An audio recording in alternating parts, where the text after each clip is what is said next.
Now, I want to show you how the media spins. That's the polite way of saying how the media lies to you about the reality of what people think in Australia. An opinion poll was popped up by the Channel 9 newspapers in the past couple of days about the question of a republic. Yes, I'm as bored as you. This was one that was in, the Daily Telegraph, which shows 32% of people say, no, I'm all in when it comes to the monarchy. Some who say it's time to go for a republic after Queen Elizabeth passes away, and 22% of people who say they're all in on a republic now.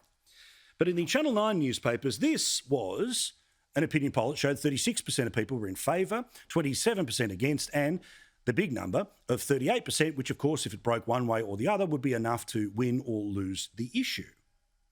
But they decided to spin the numbers. You see, they turned around and had a look at not just all voters, but voters in New South Wales, Victoria, and in Queensland to come up with this howler of a headline. Support for Republic is strong enough to win approval in bigger states. The only problem is, for a referendum to pass, it needs to be a majority of voters in a majority of states. So this is just spinning the news, spinning a narrative, if you will.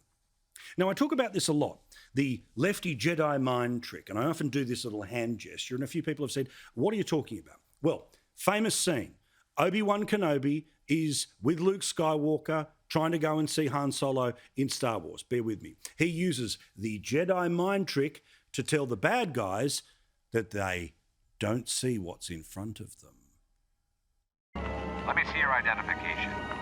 You don't need to see his identification. We don't need to see his identification. These aren't the droids you're looking for. These aren't the droids we're looking for. He can go about his business. You can go about your business. Move along. Move along. Move along. That's what the lefty media does. You don't need to vote for a republic. It's happening already. It doesn't matter how much it costs for the transition to green power. This is what happens. And I'm the bad guy because I point it out. That's their trick, the lefty Jedi mind trick. What you can see before your very eyes is not happening. Well, in the United States, it's well and truly obvious that crime is a huge problem. Take your pick. Carjackings in major cities are up 510% since the whole defund the police movement of the past couple of years. Murders in US cities are near record highs last year. And then there's the scenario in Los Angeles, where have a look at this. Trains are being robbed. People are jumping on the back of them, pulling apart the different parcels which are making their way around. And even the super lefty governor of California knows this is not a good thing. I see what you see, I see what you've been covering, I see what everybody's seen, and asking myself, what the hell is going on? I mean, look like a third world country. But over on CNN, the Jedi mind trick is there's no crime problem here. The goal of this kind of coverage is to freak people out, to cause them to live in fear.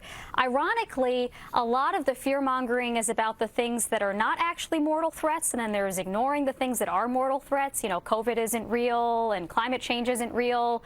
I would argue that, to me anyway, those things are a little bit scarier or have been scarier at various points in the past couple of years. Right.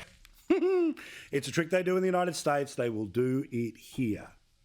We will call them out on this program each and every night.